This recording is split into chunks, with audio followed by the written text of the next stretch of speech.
सरगोदा में deputy commissioner captain retired Mohammad Waseem और district police officer Suhaib Ashraf दरिया चिनाब में सैलाबी सूरत के पेश नज़र गुज़श्ता 24 घंटों से मुतासरा इलाकों में मौजूद रहकर इमदादी सरगर्मियों की बराह रास्त निगरानी कर रहे हैं।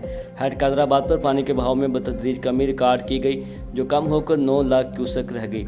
डिप्टी कमिश्नर ने बताया कि सरगोदा की हदूद में कोट ममन के मुकाम पर दरिया चिनाब के साथ कायम 41 किलोमीटर तवील हिफाजती बंद मुकम्मल तौर पर महफूज है और किसी भी हंगामी सूरत हाल से निमटने के लिए तमाम इक़दाम किए जा चुके हैं। डिप्टी कमिश्नर ने मज़ीद बताया कि मुतासरा इलाकों से लोगों का बरवक्त इनखला मुकम्मल कर लिया गया है।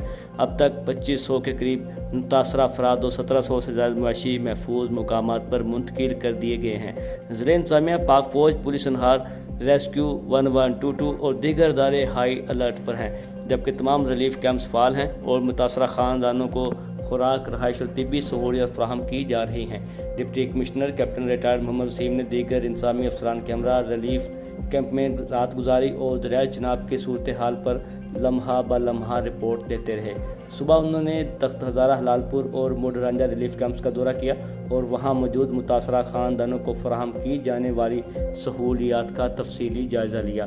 डिप्टी कमिश्नर का कहना है कि सैलाबी रेला गुजरने के बाद फौरी तौर पर बहाली के काम शुरू किए जाएंगे और नुकसान की मुकम्मल तफसीलात इकट्ठी की जाएंगी ताकि मुतासरा अवाम को हर मुमकिन रिलीफ फराहम किया जा सके।